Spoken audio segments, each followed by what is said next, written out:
título de su conferencia esta mañana lo tienen allí: respirar con los dos pulmones de Oriente y Occidente. La epíclesis del Espíritu hace de la Iglesia un laboratorio de la resurrección en el tiempo de la misión.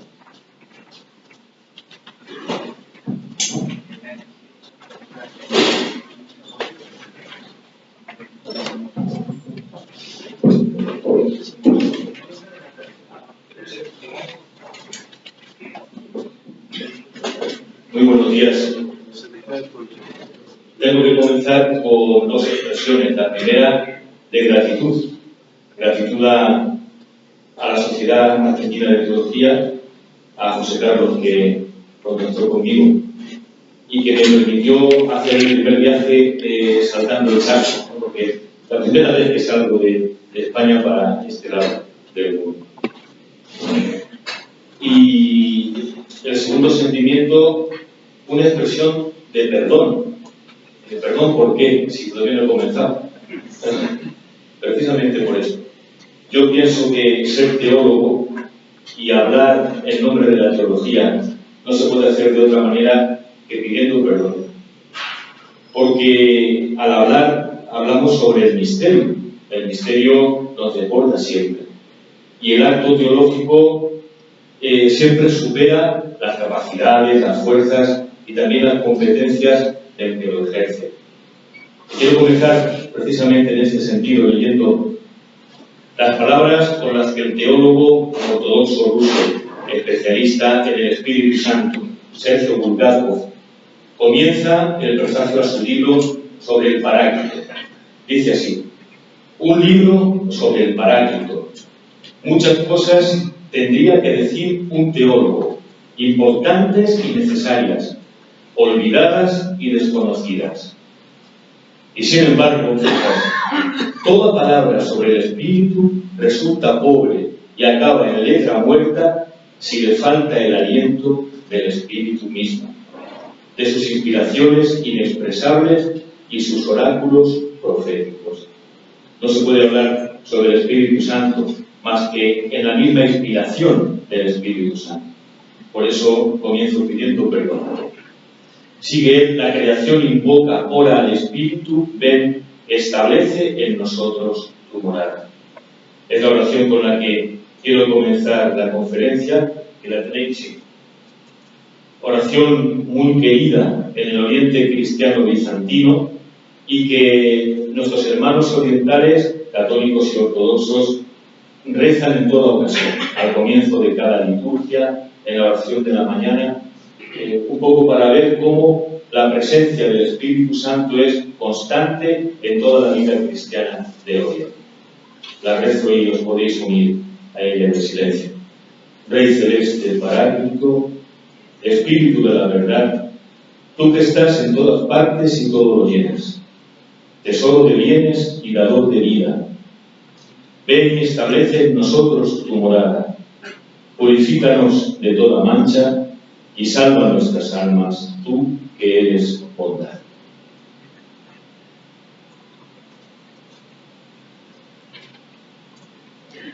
Bien, el título, como habéis podido escuchar, merece una explicación porque es largo. Respirar con los dos pulmones de Oriente y Occidente. Se trata de un ejercicio respiratorio, porque también la teología es dejar que el viento del Espíritu entre en la vida, rehaciendo lo que en el hombre y en el mundo está roto. Y lo que está roto es nuestra capacidad precisamente de respirar al aire pleno del Espíritu Santo, que no se agota en una sola tradición.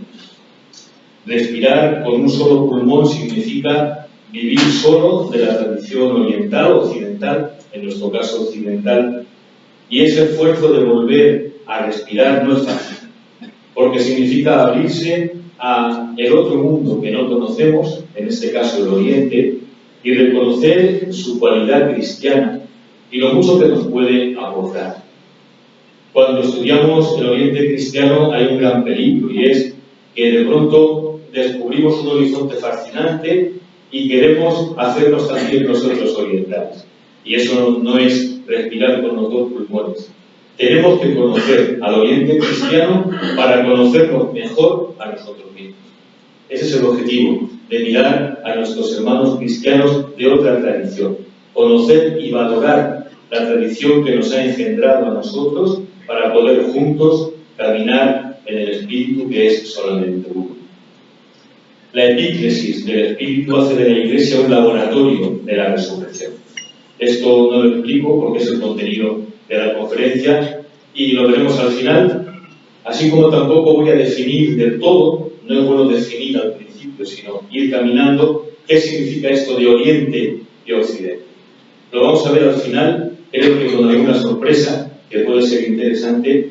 Comienzo simplemente diciendo cuál va a ser el recorrido de la conferencia. Primero, quisiera seguir para tener una guía interesante y también autorizada, un documento de la Iglesia que se llama Orientare Lumen. Es un documento del Papa Juan Pablo II del año 1995 y voy simplemente a leer junto con vosotros algunos párrafos que son de un enorme interés. Y después de esta lectura quisiera cambiar de estilo, si me da tiempo, y pasar a un estilo más contemplativo, porque hablar desde el Oriente cristiano hay que hacerlo con la imagen, en este caso con el icono, con la iconografía, es el lenguaje típico de nuestros hermanos orientales y es además el tono con el que hemos comenzado esta mañana, con canciones y con música de gran belleza, y el Espíritu Santo es la hipóstasis de la belleza para los autores orientales. Entonces haremos estas dos cosas: un comentario de la carta Orientare Lumen y después un intento de contemplación para descubrir de forma también orante este misterio del Espíritu que respira en todo cristiano. La carta Orientare Lumen es un documento curioso porque es todo un proyecto de ecumenismo espiritual para el mundo que vivimos, y yo diría que es también un ejercicio de teología fundamental. Es el horizonte en el que queríais que enmarcásemos todos nuestros estudios en estos días, y la teología fundamental tiene como misión justamente sondear los fundamentos. En este caso, los fundamentos de la relación entre Cristo y el Espíritu Santo. No vengo a imponer, por supuesto, ninguna visión y tampoco a ofrecer una visión sistemática, sino a ejercer la función clave de la teología fundamental, que es hacer pensar. Voy a intentar hacer pensar y dar elementos que nos lleven pues, a poder repensar la problemática concreta que vivimos, eclesial, cultural, sabiendo que muchas veces lo que necesitamos para resolver un problema es plantear un nuevo problema. Todo problema es la lucha, la contraposición entre dos instancias. Y lo mejor es meter una instancia nueva, que sea tercera, para hacer salir de una problemática demasiado binaria, demasiado dialéctica, y abrir la mentalidad cambiando de lógica. Una teología fundamental desde el Oriente cristiano, como lo ofrece Orientare Lumen, es un esfuerzo por pensar no en modo dialéctico, sino en modo sinfónico, en la misma metáfora de la belleza, de un modo integral donde lo nuevo nos va a aportar también soluciones sin pensarlo a nuestros propios problemas. Pasa como en la vida, cuando buscamos ser felices no lo somos. La mejor forma de no ser feliz es buscar serlo, y la mejor forma de serlo de verdad es no buscar la felicidad. Con el Espíritu sucede lo mismo. Tantos problemas eclesiales, teológicos y culturales se solucionan cuando no los afrontamos binariamente, sino que abrimos una instancia nueva para que ellos solos, del mismo problema, surja el crecimiento y surja la vida. Y este es el propósito de una teología fundamental desde Orientare Lumen. Vamos a empezar simplemente leyendo algún documento, algún párrafo de esta carta, para ver cómo el gran problema que nos va a intentar resolver es el problema fundamental de la relación de Cristo con el Espíritu, que es el problema del tiempo. El problema del tiempo. El tiempo es el aspecto fundamental de la relación de Cristo con el Espíritu Santo. Vamos a ver de qué manera. Un primer párrafo de intenciones en el que Juan Pablo II recoge una expresión suya espontánea en un Via Crucis y que ya pone las coordenadas. Tenemos un objetivo común, debemos decir todos juntos, tanto en Oriente como en Occidente, ne evacuetur cruz, que no se desvirtúe la cruz de Cristo.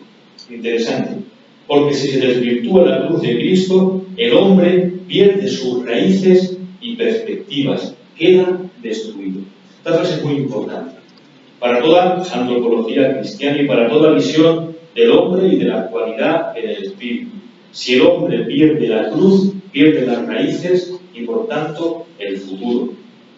De alguna manera el hombre grita, y en este párrafo el Papa recoge el grito del hombre en aquella época de América, de África, de Asia. Hoy habría que añadir el grito de los cristianos perseguidos en el Oriente Árabe también. Es todo ese grito de la humanidad que es la experiencia de la cruz.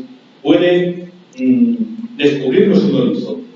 Las filosofías contemporáneas del hombre son un reflejo del drama interior, de la pérdida de suelo y de la crisis de sentido en que vivimos. ¿Quién es el hombre? ¿Cuál es su hondura y su valor eterno? El hombre es un simple animal equivocado, un tanteo fallido de la naturaleza. ¿Qué queda de la dimensión del espíritu? Al final de un siglo, del siglo XX, que ha procurado al hombre más sufrimientos que toda la historia entera de la humanidad. ¿Qué es el hombre? La radicalidad de la crisis que vivimos la discierne esta carta apuntando a la pérdida de la dimensión de la cruz como lugar hermenéutico de lo humano. La antropología cientifista ha pretendido nivelar al hombre en la época moderna con los postulados de la razón, pero el resultado ha sido que el misterio del hombre ha sido exiliado, no tiene ya cabida en las concepciones del ser humano. La antropología hoy condena al misterio, al ostracismo, o lo intenta reducir a un momento quizás inevitable, pero pasajero, del progreso humano. Cuando el hombre avance, su misterio quedará resuelto. Gracias a la Iglesia y gracias a esta carta por decir que el hombre es misterio y que la raíz del ser humano está en la cruz. Lo decía ya San Ireneo de Lyon, uno de los santos más importantes también para el Oriente cristiano, cuando contra los gnósticos que concebían al hombre como una perfección racionalista y le decían a Dios en su oración: ¿por qué no nos has creado perfectos desde el inicio? Una pregunta muy humana. ¿Por qué la vida humana necesita del tiempo? ¿Por qué no nacemos en la perfección? ¿Por qué el sufrimiento? ¿Por qué el drama de la libertad? ¿Por qué necesitamos hacernos como seres humanos? E incluso, ¿por qué necesitamos equivocarnos para poder encontrar el camino?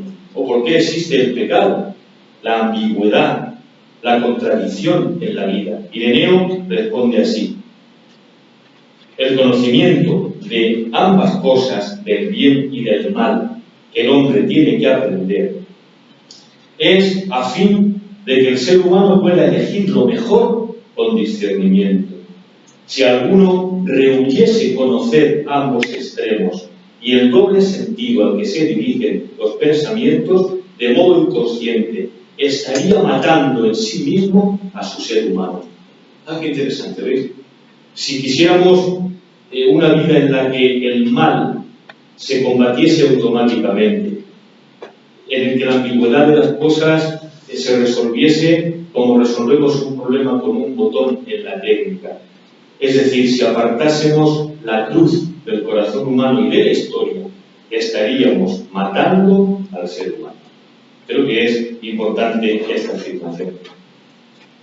Basta con abrir lúcidamente los ojos para constatar que estamos en una crisis profunda en el momento que vivimos. Pero no es una crisis parcial, sectorial, económica, política, es una crisis global y en el fondo una crisis del espíritu, es decir, una crisis de humanidad, de concepción de lo humano. Vamos a leer otro texto. A todas las iglesias llega el grito de los hombres de hoy.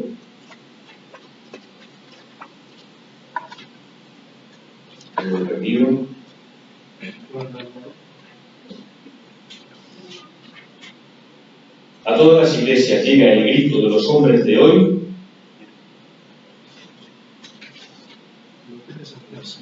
¿Quieren mirarlo atrás? Mirando atrás, es verdad.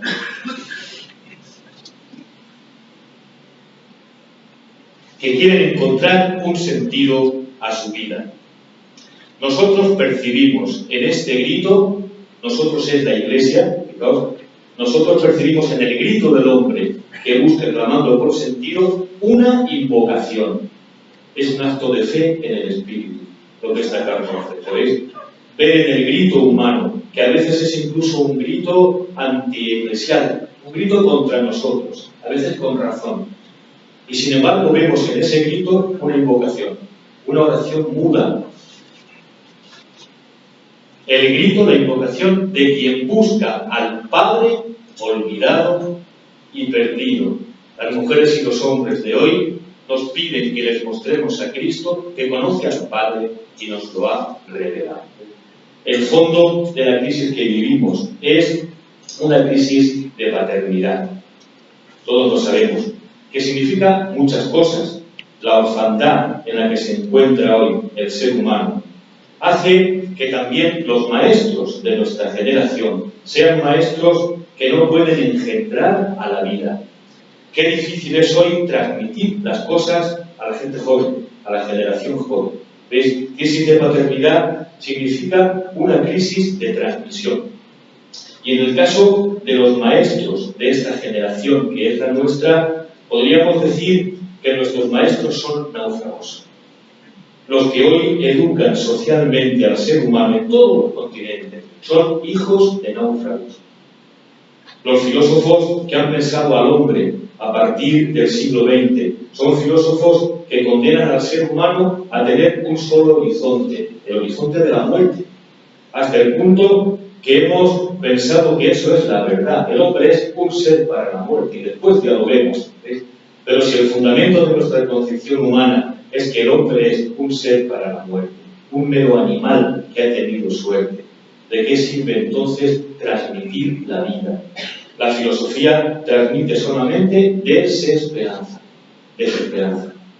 Y podemos decir que esa pérdida del sentido del Padre que afecta al hombre contemporáneo es el primer síntoma del producto de lo que se sembró en el siglo XIX. ¿Sabéis? Es la filosofía de la muerte de Dios, pero que hoy se revela como muerte del hombre. Es muy curioso. Después de la muerte de Dios empezamos a ver los síntomas de que el hombre, como naturaleza humana, como espíritu, está también muriendo. Pero en el fondo ves, como tenemos que ver en ese grito y en esa crisis, una invocación, es decir, mirarlo con los ojos del espíritu. Pienso que en realidad la crisis profunda de la modernidad es una crisis de esperanza. Una crisis de esperanza.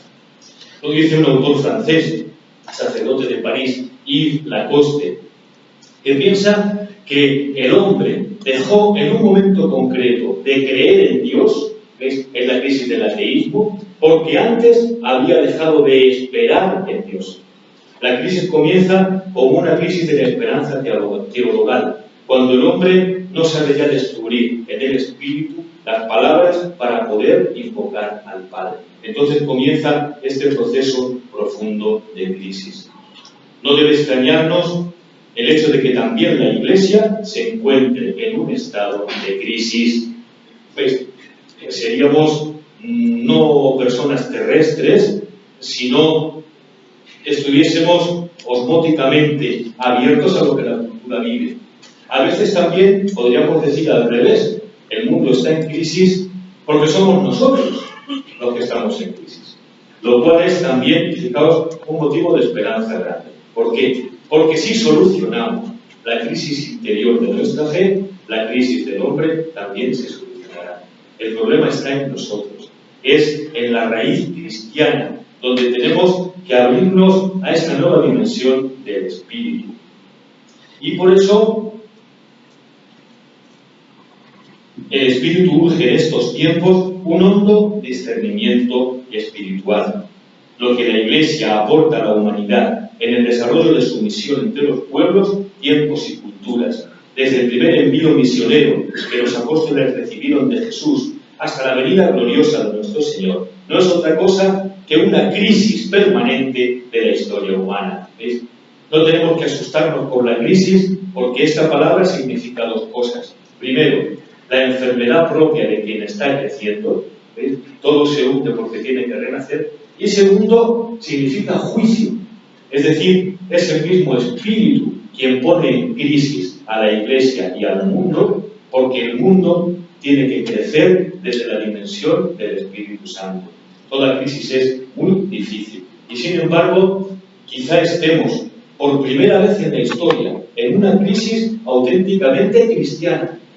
Quizá la gran crisis de nuestro tiempo sea no la crisis del cristianismo, sino el cristianismo como crisis, como juicio del mundo y como advenimiento de una época nueva en la fe, primavera, o una época del Espíritu Santo verdaderamente hermosa a la que tenemos que abrir los ojos, sabiendo que estar en crisis es la mejor manera de recibir al Espíritu Santo.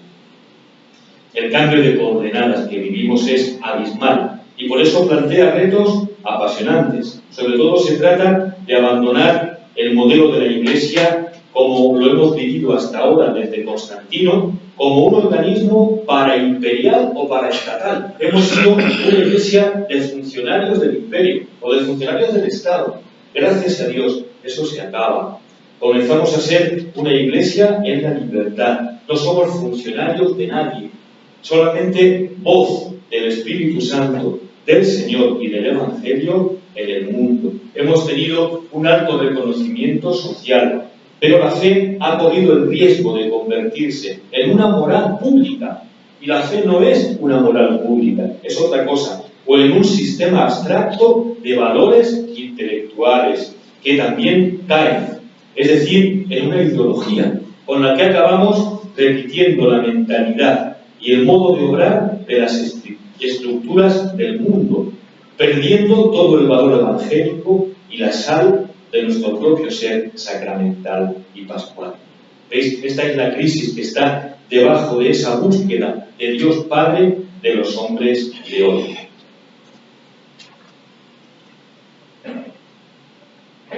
Más allá de nuestras fragilidades, debemos dirigirnos a Él, el único Maestro, participando en su muerte a fin de purificarnos de este celoso apego a los sentimientos y a los recuerdos, no de las maravillas que Dios ha obrado en favor nuestro, sino de los acontecimientos humanos, demasiado humanos, de un pasado que pesa aún con más fuerza sobre nuestros corazones. Ustedes diréis, ¿qué tiene que ver esto con el Oriente? Es precisamente el esfuerzo de respirar con los dos pulmones. El primer gesto es la purificación de la memoria, para poder recordar otra historia del mundo contada de otra manera. La clave es muy hermosa. Participamos de la muerte del Señor y esa muerte nos purifica de un celoso apego a los sentimientos y recuerdos que tenemos en el corazón de un pasado que no es generoso, pero la memoria en el perdón puede cambiar el pasado para que tengamos siempre en el recuerdo las maravillas que Dios ha obrado en favor nuestro. Recuperar una nueva memoria, purificar la memoria herida, es el primer paso para poder respirar plenamente en estos tiempos que vivimos, con gozo, con apertura en nuestra fe cristiana, pase lo que pase, pase lo que pase, aunque se caiga el mundo. Respirar recordando la maravilla de Dios. Tiene ahora una frase que también indica mucho la situación que vivimos. A menudo, os recuerdo que esto es un lenguaje vaticano, entonces significa todo lo contrario. A menudo significa siempre, en todas partes y absolutamente. Pero sí, a menudo. Nos sentimos hoy prisioneros del presente. Es verdad. Es como si el hombre hubiera perdido la conciencia de que forma parte de una historia que lo precede y lo sigue. A esta dificultad. Prisioneros del presente. ¿Qué significa esto? Es vivir un tiempo cerrado, ¿No se dice acaso que vivimos hoy en el fin de la historia? Un tiempo presente, enclaustrado en sí mismo, queriendo agotar enloquecido el sorbo de la vida en el solo instante, no puede vivirse con sentido. Porque la esencia del tiempo es precisamente transcurrir entre los dos extremos que constituyen un límite para nosotros, o sea, el nacer y el morir. Es como si el presente quisiera apoderarse también de la alteridad radical del misterio de nuestra vida, donde se ve que somos un misterio, que tenemos que saltar en el vacío, precisamente en lo que escapa a nuestro propio tiempo. No nos hemos concebido a nosotros mismos, no hemos nacido de nosotros mismos, por tanto, no somos el origen del tiempo. Tengo que abrirme a unas manos que están antes de mí, que no comprendo, que son las manos de Dios Padre y que explican mi existencia en la vida. Pero también hay otro misterio al acabar mi existencia. La muerte no es el lugar que me recoge para olvidarme por siempre, sino otra mano llena de misterio, fijaos, que me pide morir también a mí, para que después de mí haya vida. Ese es el misterio de toda existencia. El tiempo humano y el tiempo presente ha sido precedido y, gracias a Dios, esperemos, alguien vendrá después de nosotros. Digo, esperemos porque también de todo puede pasar. Y no está tan claro que vaya a haber generaciones después, porque somos capaces incluso de declarar hasta tal punto plena nuestra propia generación que no demos la vida a ninguna generación después. ¿Veis? Vivir el tiempo con sentido y encontrar a Dios Padre es saber a quién tengo que agradecer la vida, a quién tengo que dar gracias y siempre está en mi pasado, y a quién tengo que entregar, muriendo yo, en un sacrificio gozoso para que la vida continúe en otros que aún no conozco. Vivir la vida con sentido es esto. O tenemos claro que este sentido sacrificial de la existencia es el hilo del tiempo para cada acontecimiento, o no sabremos dónde colocar los acontecimientos dolorosos de la vida. Quien vive la vida con este sentido, porque sabe dar gracias a lo que no conoce y entregar para un futuro que no depende de él, sabe por qué sufre, sabe por qué perder y fracasar, sabe cómo levantarse, porque hay un sentido del tiempo que no soy yo quien invento, que viene de Dios Padre. Entonces, resulta entonces que vivir la vida con sentido significa vivir el tiempo de una manera determinada. Vamos a preguntarnos con esta misma carta, pero dando un paso más, ¿cómo es la dialéctica del tiempo? Vamos a dar un salto desde esta concepción del tiempo a la cristología neumatológica, a la relación de Cristo con el Espíritu. Vamos a ver un esquema.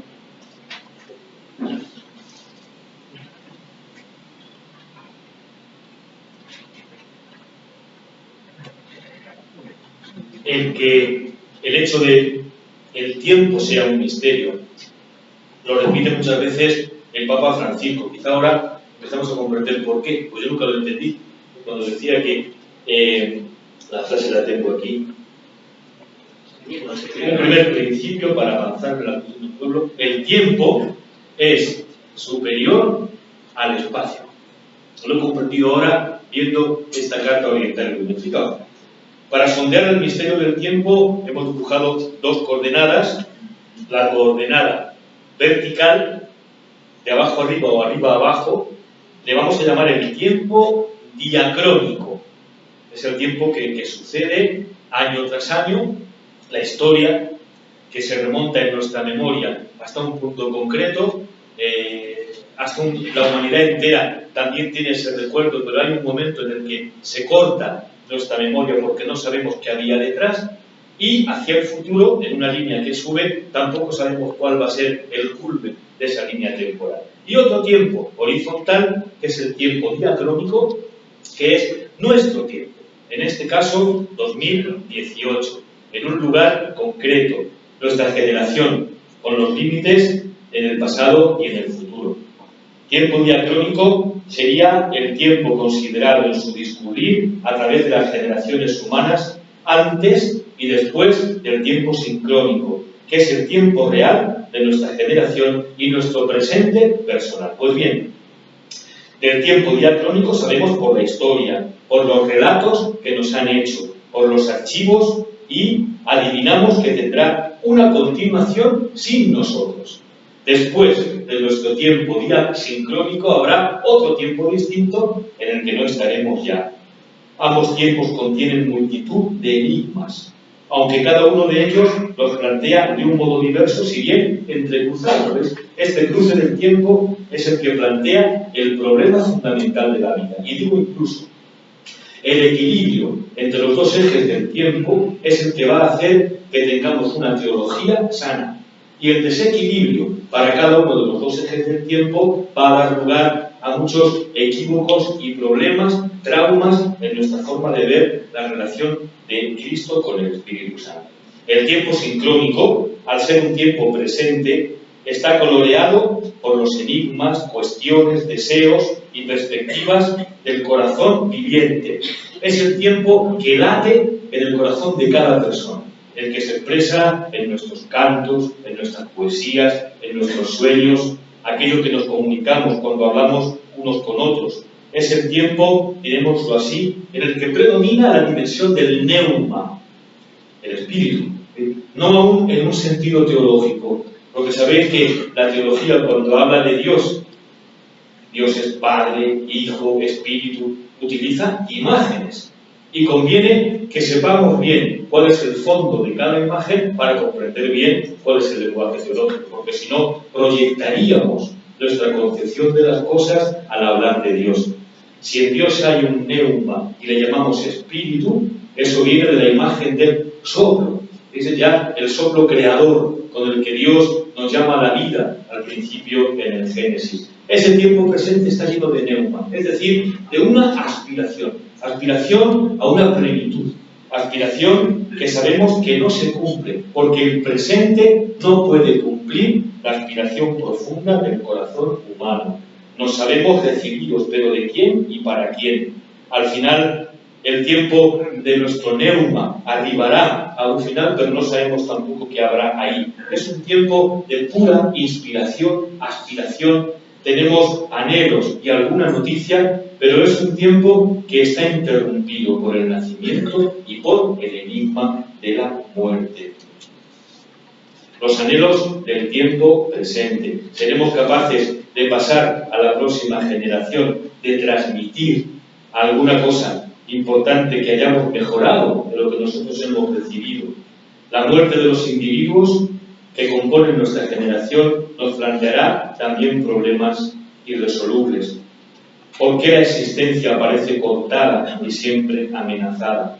Todos los mesianismos de la historia son aquellos movimientos que nacen en el intento de declarar pleno el tiempo presente, el tiempo sincrónico. ¿Veis? Cualquier tiempo político que se autoconciba como la totalidad de una historia. Cualquier pensamiento único y totalitario que no deje cabida al correr de las nuevas voces. La absolutización del tiempo presente hace que olvidemos la historia. Surge así un sueño mesiánico de poner fin a la historia en un presente del espíritu.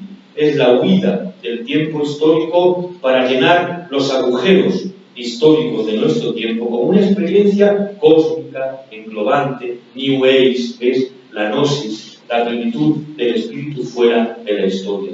Dentro de esta postura late una profunda desesperanza.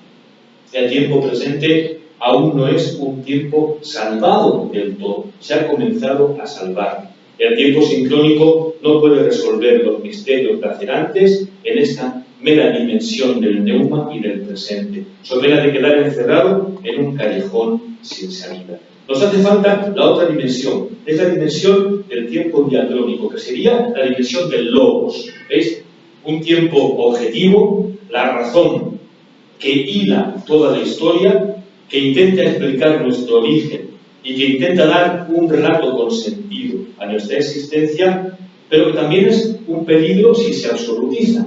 ¿Veis? Si el tiempo sincrónico del neuma, del espíritu, se absolutizase, declararíamos que la historia ha terminado porque nosotros vivimos la edad del espíritu. Si se absolutiza la dimensión del tiempo diacrónico o del logos, al final convertimos la vida y la historia en algo rígido, completamente rígido. Dejamos que la vida sea molida por el molino de una lógica formal absoluta en la que al final tampoco cabe la vida. ¿Veis? Todo totalitarismo vive de la absolutización de estas dos dimensiones, o bien del presente como única dimensión absoluta, o de la lógica de la historia que acaba arrasando con las historias particulares y con la conciencia del pobre ser humano. ¿Os dais cuenta? Si el neuma le llamamos ahora el espíritu y al logos le llamamos el Hijo, el Verbo de Dios, de una recta comprensión de la relación entre las dos dimensiones depende un planteamiento correcto de la relación entre Cristo y el Espíritu Santo. Nosotros sabemos que en la fe cristiana se da la síntesis entre el tiempo del presente y el tiempo de la historia. Y que no podemos nosotros, desde la razón, lograr esa síntesis. La síntesis nos es entregada, porque recibimos el Espíritu Santo y lo recibimos del Verbo, lo recibimos de Cristo. No podemos inventar un espíritu, no podemos crear nosotros la plenitud. La recibimos de Cristo el Señor. Pero tampoco hay una existencia autónoma de Cristo el Señor en la que no esté presente el Espíritu. Recibimos un tiempo consentido, porque hay, en primer lugar, una unidad del tiempo que es Dios Padre. No reside en nosotros, reside en el Padre. Dios Padre es el donador del tiempo, y al entregarnos el tiempo, nos entrega la dimensión del Verbo, el Hijo, el acontecimiento histórico, la encarnación, la resurrección. ¿Veis? Y por otra parte nos entrega el Espíritu como presencia plena de ese mismo acontecimiento que hace que todo tiempo sincrónico en la historia sea contemporáneo del primer momento central de la encarnación, muerte y resurrección de Cristo. Sin esta síntesis, Cristo sería una cosa del pasado. Si no estuviera el don del Espíritu en la historia, el Señor sería algo que podemos superar, porque al fin y al cabo, alguna corriente también lo dice, Cristo fundó la Iglesia en una cultura muy concreta, ha cambiado la cultura, tenemos que refundar nosotros en el Espíritu una Iglesia nueva. No podemos, nos obliga la historia, pero es una historia que no nos encierra, porque es la historia ya de la síntesis entre el Verbo y el Espíritu, entre el acontecimiento histórico de la encarnación y la fuerza que brota de la resurrección del Señor, que nos hace contemporáneos con ese acontecimiento. Ser cristiano es vivir el don del Hijo y del Espíritu como don de Dios Padre. Si es el Padre el que nos entrega al Verbo y al Espíritu para que tengamos sentido, vivir con sentido es al revés, caminar hacia el Padre por el Espíritu y por el Hijo. Bien lo sabe toda la tradición oriental, que resume el movimiento cristiano hacia Dios en estas dos frases. Todo don nos viene del Padre por el Hijo en el Espíritu. Y al revés, en nuestro camino hacia Dios, en la liturgia, en la vida de cada día, todo comienza en el Espíritu por el Hijo hacia el Padre. La clave de la vida cristiana está entre descubrir al Espíritu Santo, que nos conduce a Cristo, que nos conduce al Padre. Hay una ruptura enorme en nuestra historia occidental última, me refiero a la historia de los últimos 5 siglos, quizá desde el Renacimiento, que voy a intentar decir solamente en 5 puntos, para que veamos cómo una concepción correcta de la relación entre Cristo y el Espíritu conlleva una, diría, curación de los grandes enigmas que quizá hemos planteado mal. Son 5 puntos donde el Occidente se ha divorciado por dentro, se ha disociado en perspectivas diversas que no responden a esa síntesis. Y después veremos si algún otro aspecto del Oriente cristiano puede ayudarnos, iluminarnos para curar esos desgarros interiores. 5 desgarros. El primero, el divorcio entre el Jesús de la historia y el Cristo de la fe. Es el problema fundamental de la teología, también de la teología fundamental. Jesús es simplemente una historia que nosotros reconstruimos o que tenemos que superar, y el Cristo en quien creemos lo hemos creado nosotros porque es el Cristo de la fe. O la fe tiene un fundamento, pero quizá la historia no la podemos reconstruir. ¿Cómo es la relación entre las dos dimensiones? Entonces, últimamente ha salido un libro en Francia, no sé si lo conocéis, que para mí significa el culmen de todos 2 siglos de reflexión sobre la historia de Jesús, pero que llegan a un presupuesto que nunca hemos dicho y que es muy peligroso. Se llama así: Jesucristo, una sublime figura de papel. Es decir, se atreve a decir, por fin, no es que me alegre, pero por fin, viene a decir que Cristo no existe. Es decir, que el Jesús de la historia es un falso problema, porque sencillamente no existió. Es una creación literaria, dice ella, es una de las más sublimes creaciones del espíritu humano, pero simplemente no existió. El Evangelio entero es un midrash, es una relectura teológica a partir de la fe del Antiguo Testamento, y Jesús es una invención humana. Fijaos, el que se diga esto en estos momentos es una andanada en la línea de flotación de nuestra teología cristiana, y sin embargo nos lleva a replantearnos otras cosas y a buscar también nuevos medios para reencontrar a este Jesús histórico. Si no existió el Señor, seguir, dar la vida por una sublime figura de papel no tiene ningún sentido. Pero ¿cómo mostrar que el Señor no es una sublime figura de papel, sino una historia viva, viviente, real? Uno de los primeros problemas. El segundo problema sería ese divorcio entre el carisma y la institución. Nos ha influido muchísimo, ¿veis? Concebir que en el principio de la fe está el espíritu como un movimiento meramente carismático, y después viene la institución poniendo dogmas, cauces que están muy cerrados. No es así. Desde esta síntesis de las dos dimensiones, la institución como tal está llena del espíritu, porque el espíritu brota de la historia del Señor resucitado. No puede haber el sueño de una visión solamente espiritual de la Iglesia, porque la historia tiene también su fundamento y su cumbre. La dialéctica unida a esta anterior de las dos economías, la economía del verbo y la economía del espíritu. Se dice mucho hoy, se dice, toda la historia cristiana ha sido la historia de la economía de la palabra, y ahora necesitamos iniciar la economía del silencio, por ejemplo, con las religiones orientales. Tendríamos que dialogar a partir del espíritu, pero como el espíritu es puro silencio, no necesitamos hablar del verbo para poder dialogar en forma cristiana, porque ellos ya tienen el espíritu. No, porque el espíritu de la fe cristiana es el espíritu que brota del verbo, es el espíritu de la palabra. No hay una economía del verbo y una economía del espíritu, las dos están unidas. El cuarto divorcio entre el individuo y la persona, es decir, el hecho de que el Espíritu Santo lo recibamos de Jesús, nos hace pensar, y es una línea de pensamiento, que no podemos concebir la persona humana fuera del Espíritu Santo. El misterio del Espíritu Santo tiene que ver con el misterio de nuestro ser persona. Solamente apunto uno y pasamos a la contemplación, porque si no, no nos va a dar. El divorcio entre la concepción individualista de la fe en Occidente y la concepción de la historia como historia en el espíritu, que es propia del Oriente bizantino y que también podría mediar o relativizar algo que ha sido muy propio de la modernidad en Occidente, la creencia de que ya vivimos la edad del espíritu.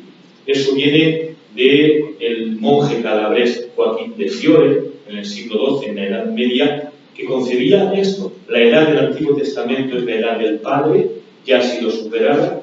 El Nuevo Testamento y la Iglesia es la edad del Hijo, y por fin viene la Iglesia del Espíritu, que es la Iglesia de los religiosos, en este caso los franciscanos, Fraticelli, donde ya no hace falta la mediación de la institución, no hace falta el dogma, porque por fin la era del Espíritu se ha inaugurado y la humanidad ha sido redimida. No es verdad, la humanidad no puede ser redimida fuera de los sacramentos que vienen del Verbo. ¿Veis? Esto lo dice muy bien Pavel Florensky en otro libro, un gran autor oriental, La columna y el fundamento de la verdad. Su discernimiento es este. En el momento cumbre de la cultura rusa hay muchos movimientos de despertar religioso que anuncian la llegada de la era del Espíritu.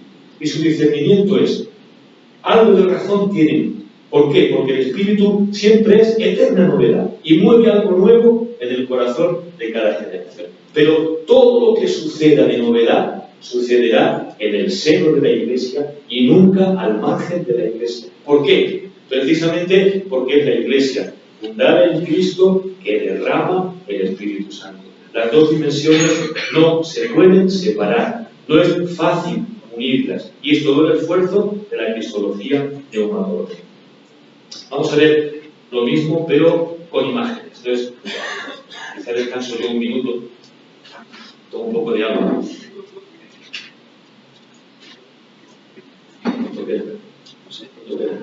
¿Cuánto? 15 minutos. 15 minutos. Aproximadamente 15 minutos. En eso, ¿cuántos? Donde llego y ya está. Con libertad. Hubo una época en la que el arte cristiano transformó la sociedad y la cultura. Es decir, el arte cristiano comienza pintando en las paredes de un recinto muy sencillo lo que sucede en la Eucaristía. La esencia de la fe cristiana es la Eucaristía, que es justamente la unión, ¿veis?, del Verbo, la palabra y el Espíritu. Porque en la epíclesis es la invocación del Espíritu. Es curioso cómo estas dos dimensiones, logos y neuma, en la Eucaristía están unidas en las dos partes de la celebración, que es la anamnesis, es decir, la memoria del tiempo, el tiempo diacrónico, el logos, y el neuma, que es la epíclesis, invocación del Espíritu Santo. Luego, si en la Eucaristía está unido lo que nosotros no podemos sintetizar, la clave de la solución de tantos problemas de nuestra fe cristiana está en la Eucaristía, porque ella es, como decía San Ireneo, aquello con lo que concuerda sinfónicamente nuestra fe y nuestra creencia. Nosotros hoy vamos a la Eucaristía con una concepción de nombre concreta, moderna, menos moderna. En la antigua Iglesia cristiana es la Eucaristía el lugar donde nace la concepción del hombre. ¿Veis? No tenemos una concepción del hombre y después vamos a los sacramentos para alimentarnos individualmente, como quien va a la estación de gasolina para poder dar el coche, ¿no? Vivo la vida cristiana, me siento bajo, voy a la misa y me lleno, ¿no?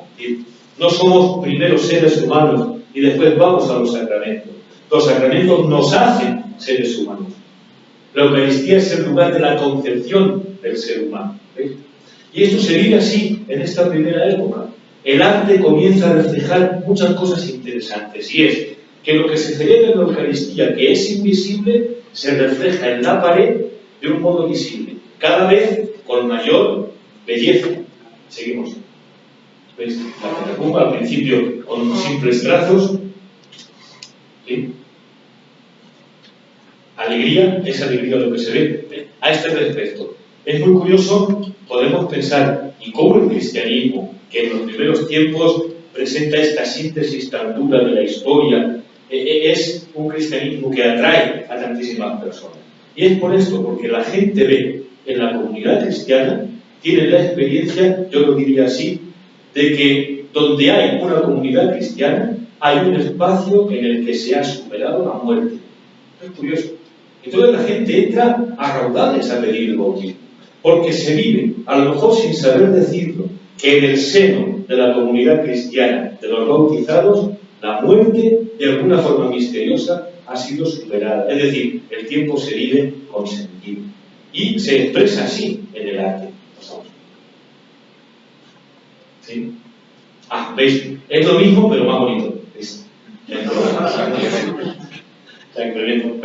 Este respecto es muy curioso porque el acontecimiento fundamental es la cruz y el sacramento, el bautismo, y toda esa rama que nace a partir de la cruz y que se derrama por el espacio entero, significa que la cultura humana entera, en todas sus dimensiones, porque dentro hay ecónomos, políticos, sacerdotes, obispos, toda la cultura humana, de todos sus estratos, nace transfigurada en el espíritu por la experiencia de la cruz. Y es curioso porque todo ese cuadro es una síntesis de cristología neumatológica, ¿ves? Porque es la cruz y dentro los apóstoles en forma de paloma, que significa la irradiación en el espíritu a partir de la cruz por todo el universo. Muy bonito también. También. Aquí estamos en la crisis. Es el Señor. Si pones la anterior, ¿ves que es la misma figura? ¿Ves? Una mano que señala. Sí. Pero ¿a quién señala ahora? A mí. Si fuera el Señor estaría muy bien, ¿no? Porque yo soy la recapitulación del universo. No. Yo soy Albert Dürer, soy el autor de ese cuadro. Es decir, yo, con la figura de Cristo, es muy curioso, ya no es el Señor el que es el centro del cosmos, sino el hombre, ¿veis? Puesto como centro del universo, y el primer resultado es que el fondo dorado que hemos visto anterior, que es la mirada de Dios sobre las cosas, se convierte en un fondo negro. Y significa algo. Todo el tiempo moderno que nace de este renacimiento va a ser el predominio del nihilismo profundo.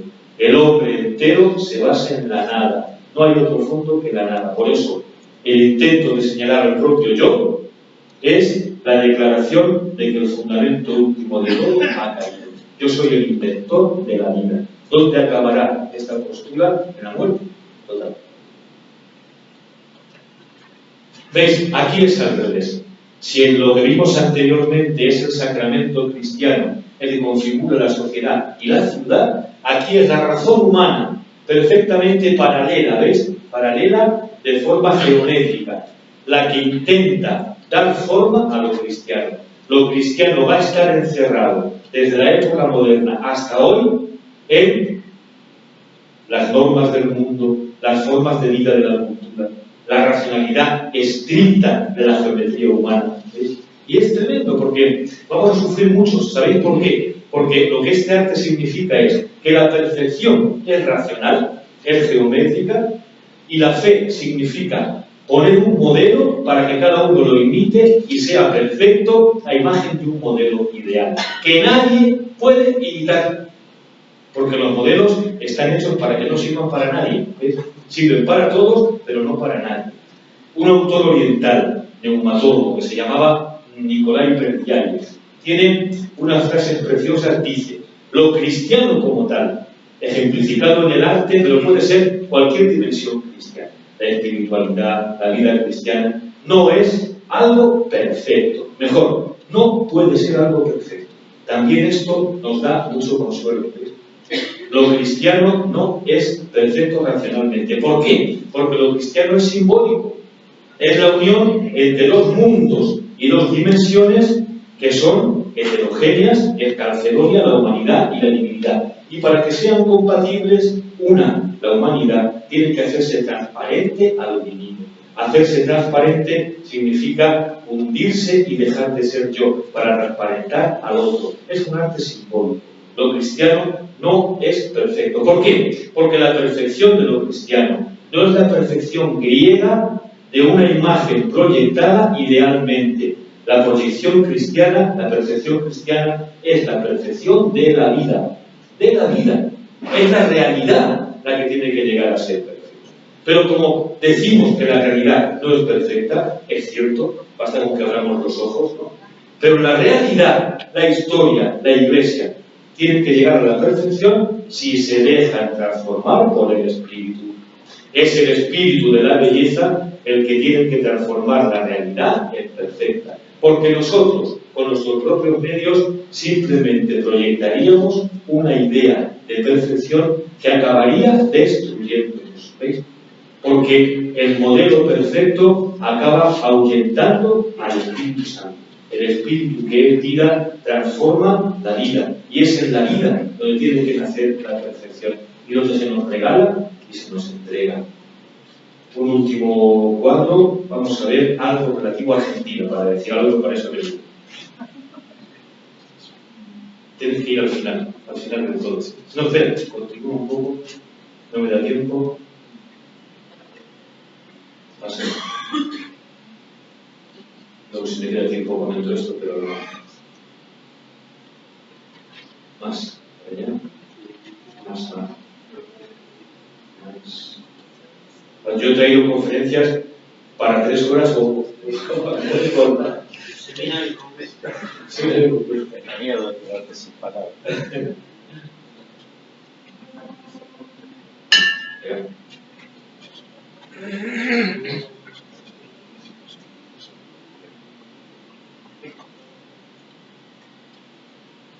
Aquí, mirad.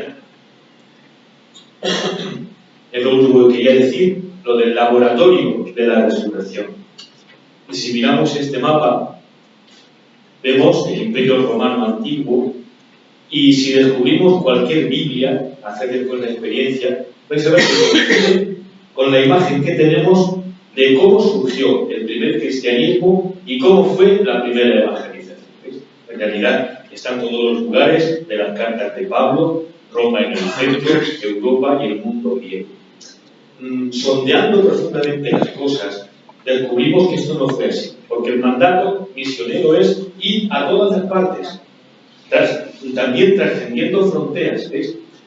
Y realmente se está descubriendo ahora en un grupo que estamos trabajando en Francia, porque estamos recogiendo las tradiciones de la iglesia aramaica, la iglesia que siempre estuvo fuera del imperio, ¿veis? Del imperio bizantino y romano, y que es una iglesia muy importante para comprender la historia de la evangelización, y es justamente la iglesia perseguida, en un momento en el que están muriendo físicamente porque están siendo asesinados. Y pasa. Esta es la cruz de la evangelización de esta iglesia, que es muy simbólica y es muy bonita, porque veis, tiene en los 4 puntos 12 apóstoles yendo a todas las partes del universo. Esta parte de la, a ver, que la derecha y la izquierda sabéis que siempre son correlativas a como uno mire, yo no lo sé ya. A mi derecha está Roma, nuestro mundo occidental, pero en la otra parte está el mundo hacia el que llegó el Evangelio y que fundaron iglesias apostólicas como es India, el apóstol Tomás, y ahora sabemos que China, porque se ha descubierto, no me da tiempo de decirlo, lo anuncio para otro encuentro que tengamos.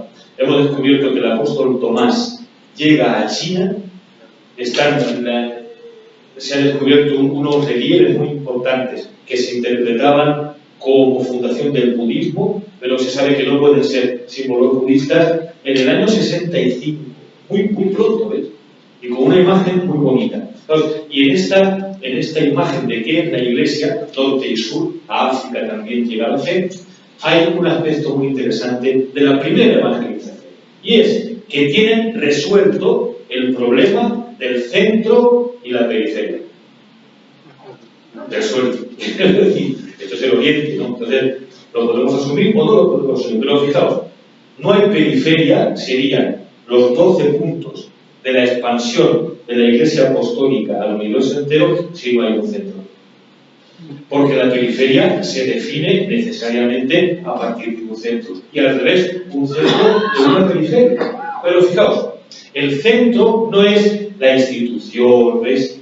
La institución de mármol, aquello duro de lo que hay que escapar para buscar en la periferia la vida, sino que en el centro está la vida, porque el centro de la iglesia es María.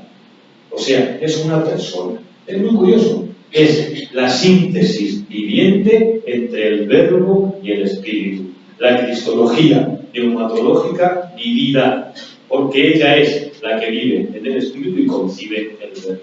Y pasando, vemos Argentina. No, en la siguiente. Acá. ¿No lo veis? ¿No? ¿Cómo que? Os pregunto yo. ¿De qué lugar de este mapa no hay comunidades en Argentina? De ninguno. Es decir, la Argentina es una síntesis o un crisol del universo entero, de oriente y de Occidente. Es la última palabra que quiero decir. Cuando se habla de una teología argentina, yo os invito pobremente a conoceros a vosotros mismos en primer lugar, ¿no? Porque a lo mejor el Oriente y el Occidente están dentro. Oriente y Occidente no son una dimensión geográfica, no tienen ya que ver nada con la geografía, son una experiencia de fe, es lo que dice Oriental.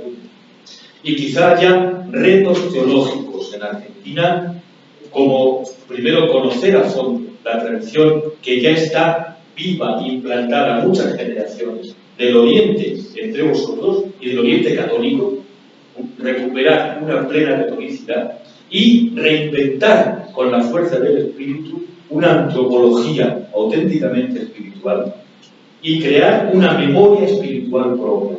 Hay vida teológica propia en una comunidad cuando es capaz de crear una memoria en el Espíritu, ¿ves? Recogiendo, por supuesto, los elementos de todas las culturas y todas las afluencias, porque todos venimos de todos los sitios y comemos el pan de todas las partes, pero en cada país el pan de la Eucaristía sale de una manera muy especial. ¿Ves? El pan de la cultura en esta tierra es el que tiene que dar lugar a una teología específica nacida de la Eucaristía.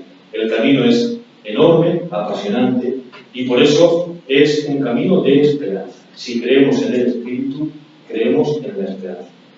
Leo, si acaso, el último párrafo de Oriental Luz que os quería leer, que es: frente a tantos problemas como tenemos en el mundo y en la Iglesia, ¿qué se nos aconseja? Por fin, nos van a dar una receta para saber qué hacer. Ninguna receta. Solamente una palabra que empieza así. Debemos, bueno, al fin y al cabo es un deber, debemos mostrar a los hombres, dice esta frase, la belleza de la memoria. ¿Veis qué fundamento de una teología nueva? Construir una memoria espiritual, mostrar a los hombres de hoy la belleza de la memoria cristiana, para que irradie otra vez interiormente de dentro la convicción de la fe, y la gente a la que no queremos imponerle ninguna forma de ver las cosas llegue un día a decir: en el seno de esta comunidad cristiana argentina hay algo que hace que dentro se haya vivido una vida que ha superado la muerte. Queremos entrar. Llamarán a nuestras iglesias. Hasta que nuestra memoria no sea bella, todo lo que ofrezcamos será ideología que no cambiará el corazón del hombre.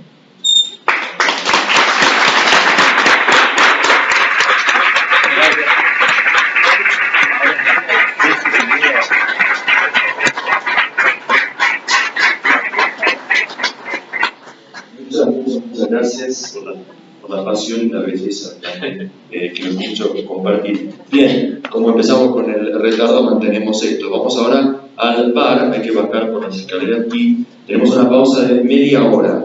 La vamos a respetar tal cual, de manera que también